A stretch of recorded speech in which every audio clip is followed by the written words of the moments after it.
Alright, so as a continuation from last week's video, let's continue with the story about Central Bucks' new school board president was sworn in on a stack of frequently banned books. Here's what these books mean to her. Or just the, what was this one called? Pennsylvania school board president sworn in on a stack of banned books. We went over the what it means to her in the last video. If you haven't seen it, check it out up there.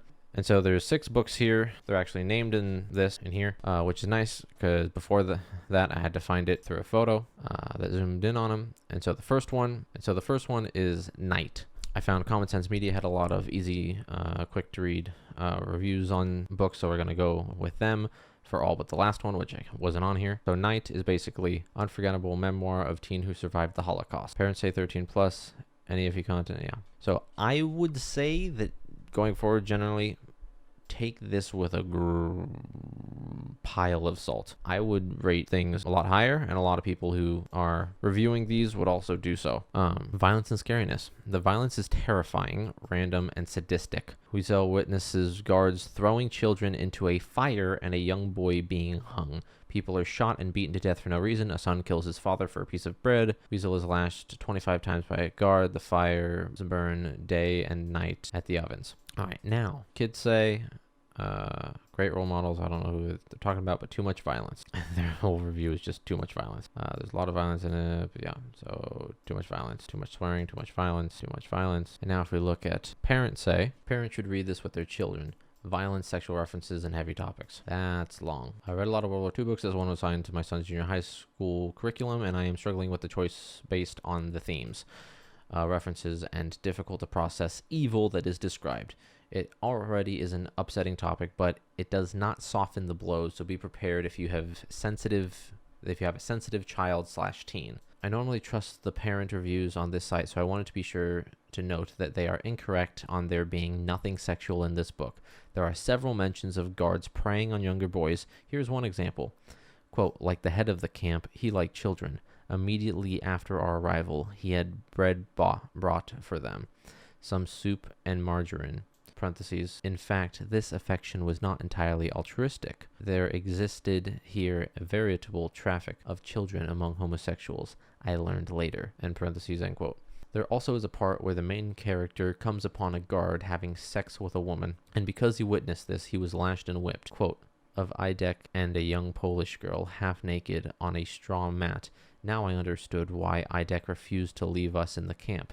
He moved 100 prisoners so he could copulate with this girl. Later on, Idek jumped, turned, and saw me, while the girl tried to cover up her breasts. End quote. While mild language for the scenes, my child is going to have a lot of questions while reading this book. It may be hard for a child to read this and understand the response to trauma.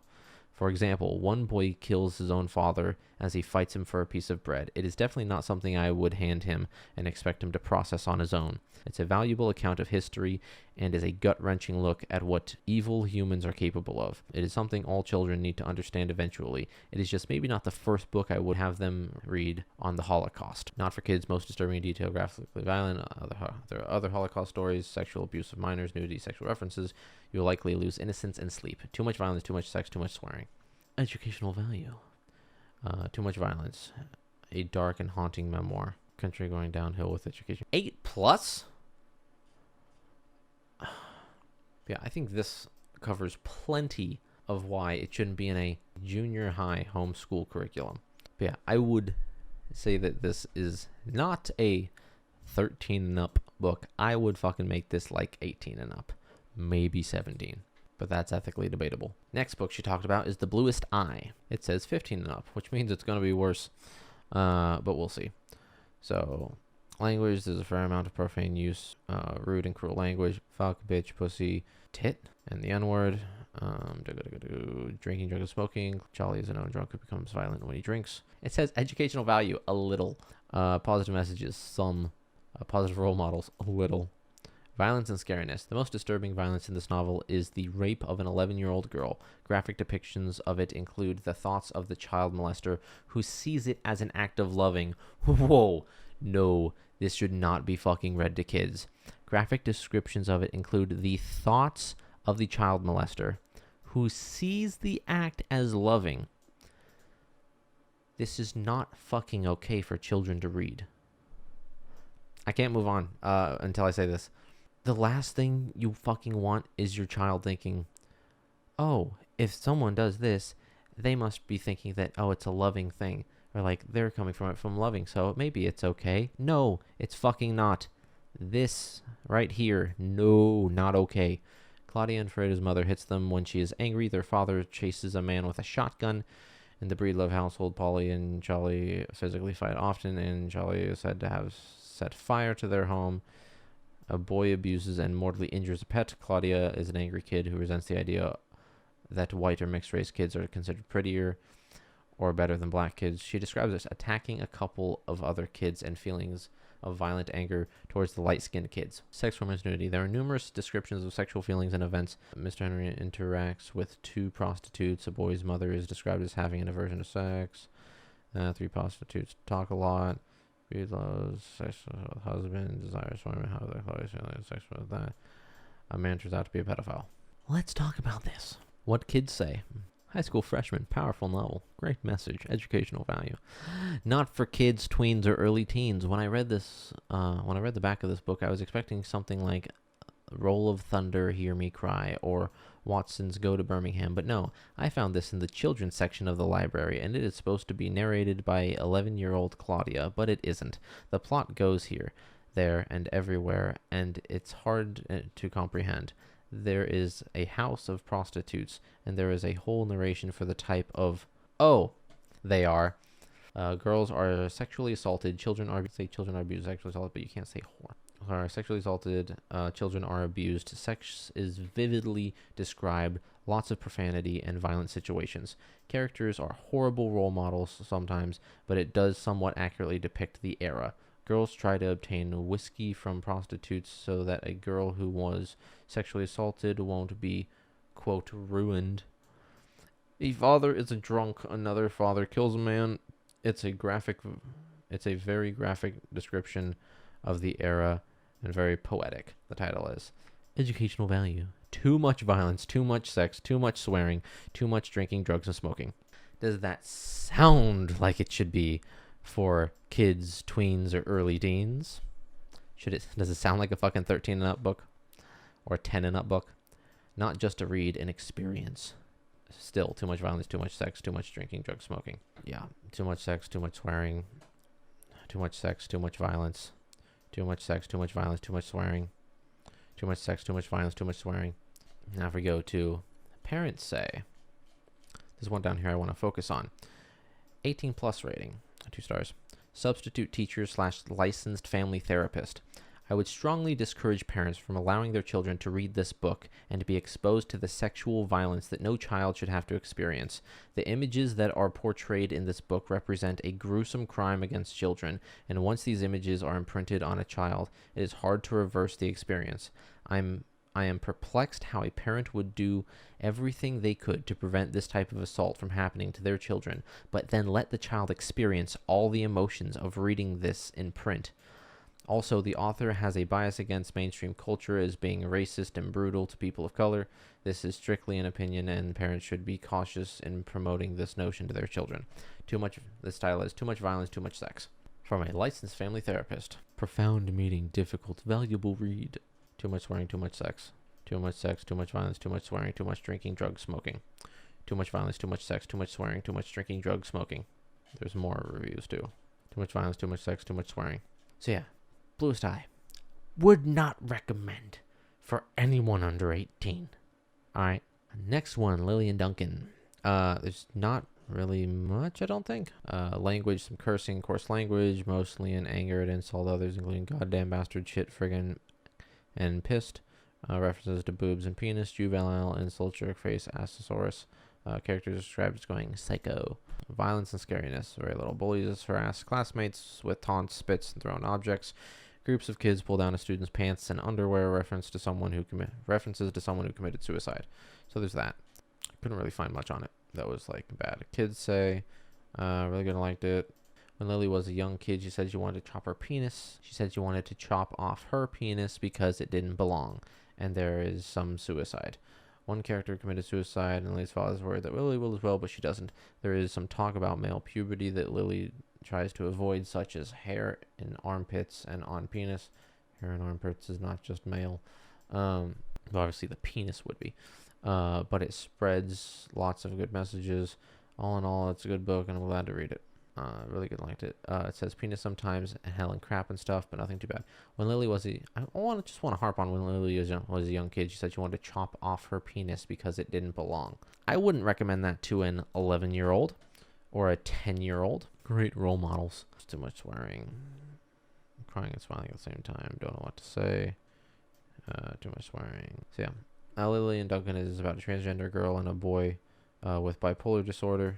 A transgender girl, male to female, and a boy with bipolar disorder who are about to start 8th grade.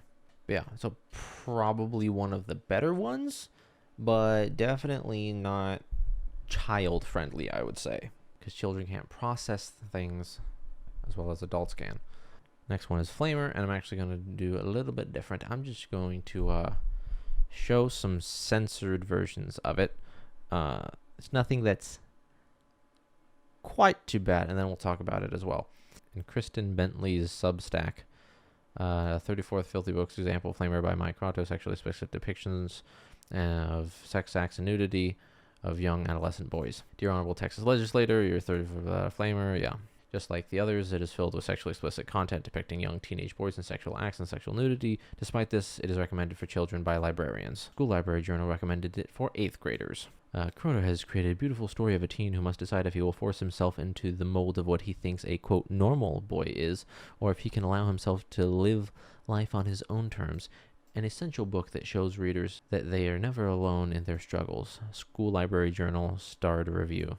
And then there's these images here where it's like pornography and masturbation of 13-year-old depicted. And from what I can see here, it's just like a back shot of him nude in front of the TV, and then he's messing around with himself. There's this disgusting scene.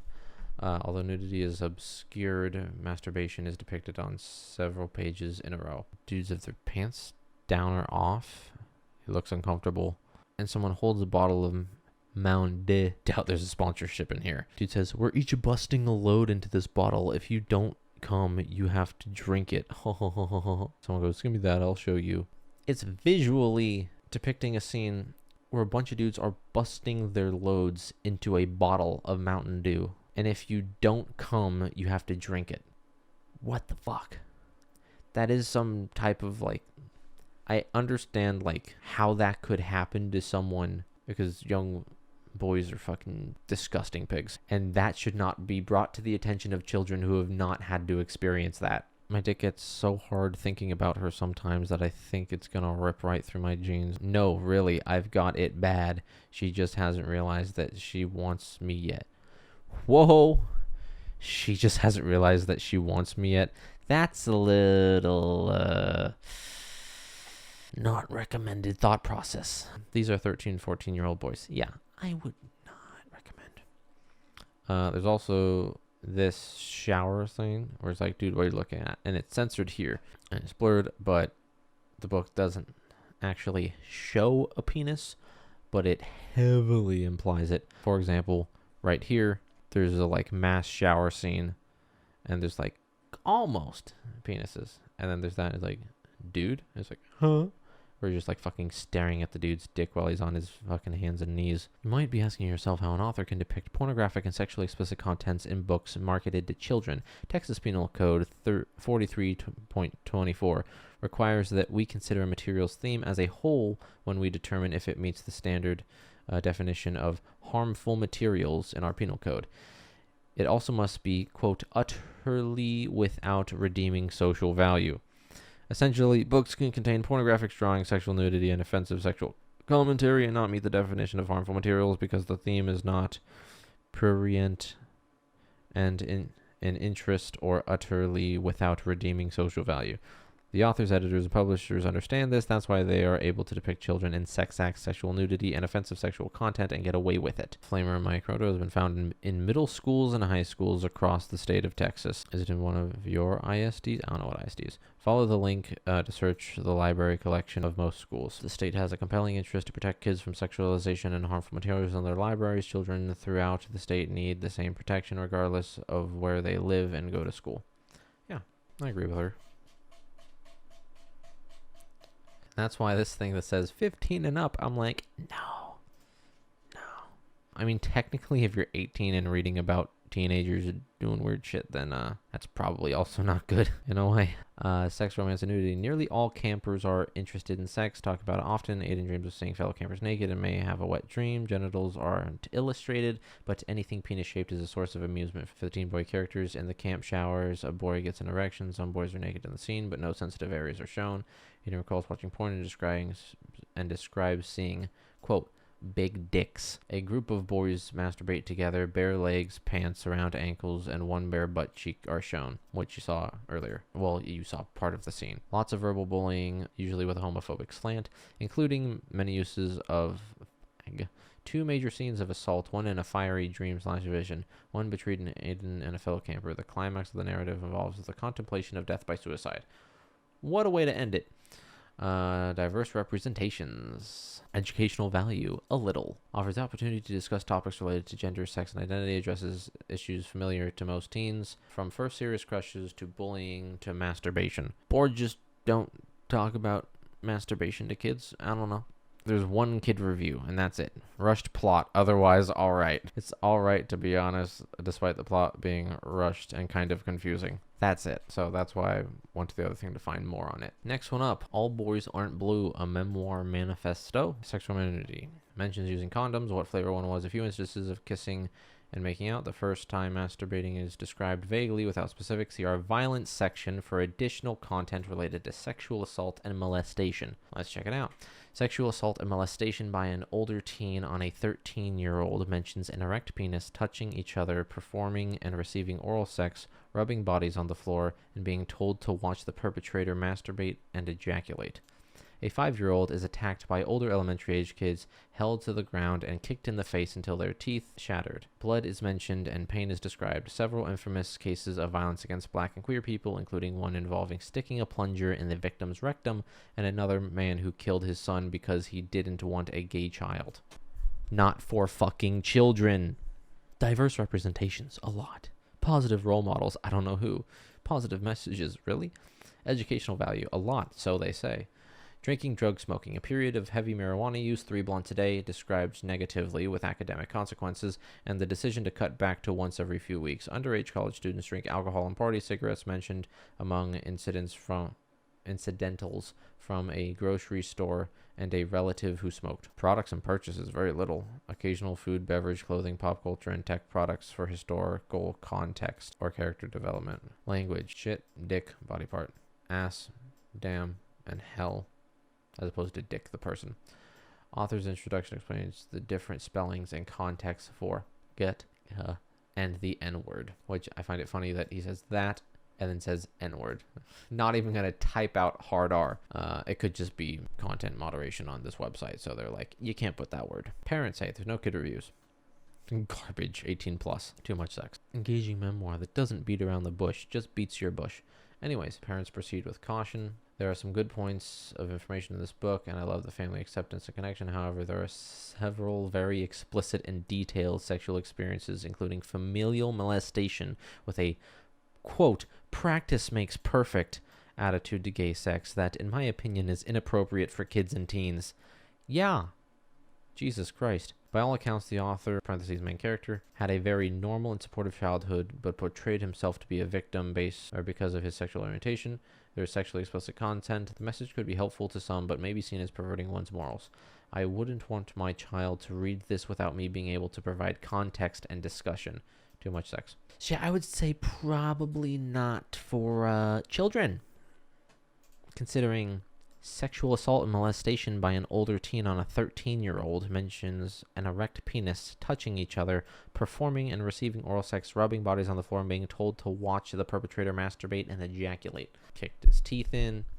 Blood, pain. Yeah. I'd say 16 plus is probably pushing it on the low end. But remember, we're talking about these because Pennsylvania School Board president sworn in on stack of banned books. Those are the books right there. All 6 we just went over. And holy fuck. Actually, we only went over 5. Hold up. There's one more. Beyond Magenta, which I couldn't find jack shit on. Other than the fact that it's just like 6 trans teenagers telling like their stories. There's a little bit of, well, according to this, there's a little bit of like the you know what. And it's worded kind of like that. Like they hated wearing pantyhose. Oh yeah, she says there's no specific descriptions of sexual acts in the book's 192 pages, unless you count the occasional PG-rated line like, I touched their you know what's. I would say not PG, just because the content of what that line means. I would say PG-13 just for the content of it, but for the language involved, obviously the wording, like the words themselves, when taken separately, PG. I would say PG-13 due to the content. So yeah, Beyond Magenta, it seems like probably the one most kid appropriate. I will give it that, just from what the very little I can find on it. And that's the bottom one here. So I think we went down in the order of how it was. But yeah, I really couldn't find anything on Beyond Magenta. The board votes to remove book from high school library. Was that still on? Book Beyond Magenta talks about the experiences and lives of transgender teens. Board voted ultimately, I thought it was to keep the book, 3-2 to remove the book from the school's library. I thought they kept it. It says something down here. The majority committee voted that the book meets the criteria and should remain in the library. But then I think it's Grant Lloyd, a board member and secretary of the board, said that he went through the book and the questionable parts of the book, while it is something that he doesn't necessarily, quote, go with, Lloyd said there's a place for it, but not necessarily on the school's library shelves. Not necessarily on the school's library shelves. He recommended the book be placed with a counselor who could use the book to help those experiencing these issues, he said. Quote, let's face it, these problems exist in our schools in Siloam Springs, and they're not caused by this book being on our library shelves for the last 8 years, which I think it mentions that it wasn't checked out. Like, it was checked out once, and that was it, Lloyd said. This book, and that might have been something else completely, I don't recall. Quote, this book isn't the cause of it, but I still don't feel like I can support having it on the shelf to be read. I think it needs to be in a controlled environment through a counselor to help someone. Which, hey, I can get behind that. Like this one, it seems like, you know, it's not too bad. He's apparently read it and is like, I don't know about it. But having it just like behind a counselor, basically, I think is probably a really good option. I think that maybe that's how, you know, I wouldn't say a lot of banned books should be just behind a counselor. But something like this, I think, is really good to, like, if you're going to have it available, put it behind a counselor that can use it to be like, oh, well, you're going through this. Well, here's a book about this. I would not recommend it for something like Night or The Bluest Eye. Actually, no, just Night, I think. I'd not recommend it for Night because I don't think there's going to be really anyone going through that shit right now. The Bluest Eye.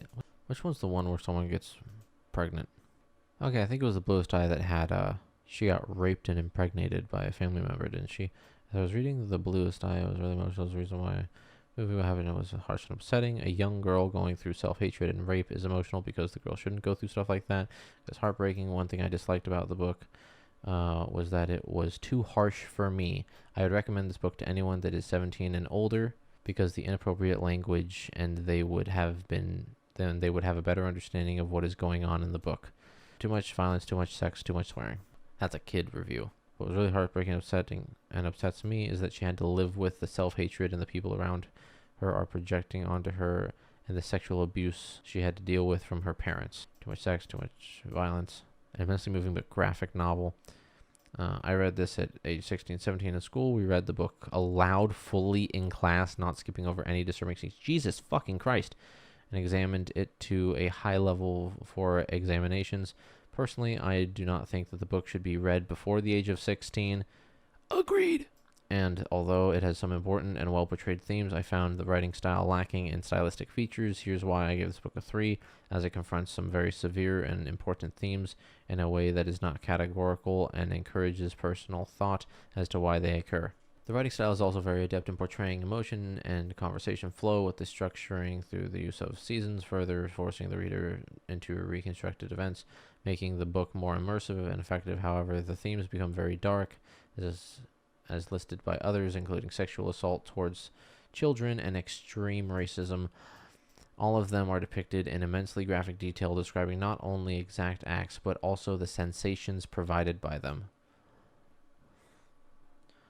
Quote, "The tightness of her vagina was more than he could bear," end quote. Jesus Christ.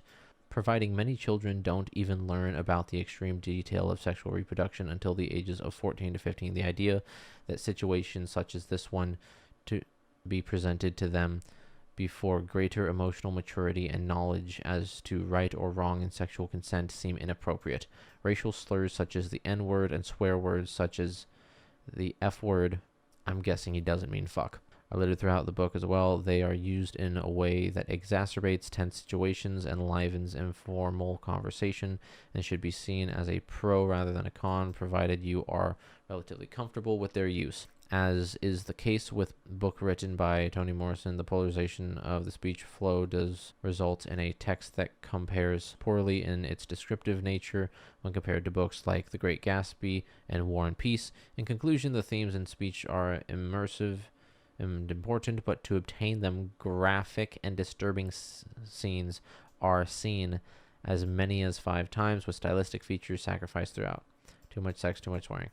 I could have sworn one of these they got knocked up. That was a kid. Holy shit. Horrific book, sexually graphic, not appropriate for high school. Graphic detail is given about the incestuous rape of Piccola.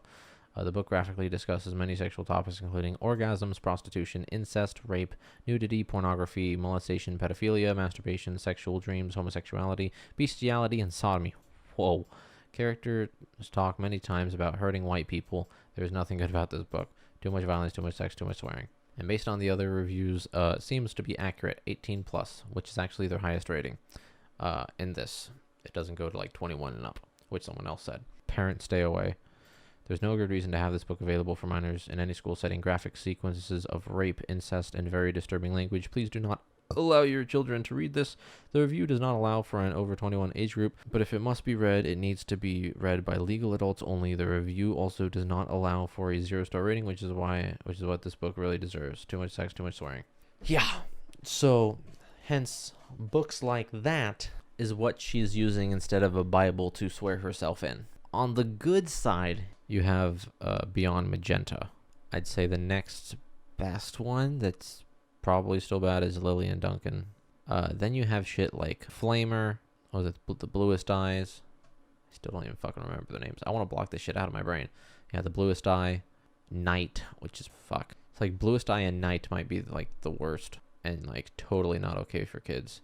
After that, I guess All Boys Aren't Blue was also up there.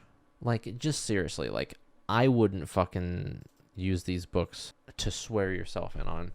There was one, I think, that she said she didn't read, which was Flamer. That's in the last video. She said that some kid had read it and it saved their life. That's why she chose Flamer. But the other ones, given the fact that I didn't see that she said that she didn't read it, I guess she read them all, and they just mean so much to her. And so her husband is holding the books while she swears on it, and I cannot disagree with you more, ma'am. These are not school appropriate. This one may be behind a counselor. All right, maybe Beyond Magenta, behind a counselor. But the others I cannot approve for school children. No. Some at the top end of high school, maybe. But no. But yeah, so if you think these shouldn't be in school, please share this video with someone so that they can see what is going on and why certain books are being banned from schools, why they're just being curated out of the library so that children can't get to them. What a thought. Everyone wants content moderation on the internet for hate speech. But anyways, if you found it informative, please like the video, comment, subscribe, share it with somebody else. ring the notification bell, and peace.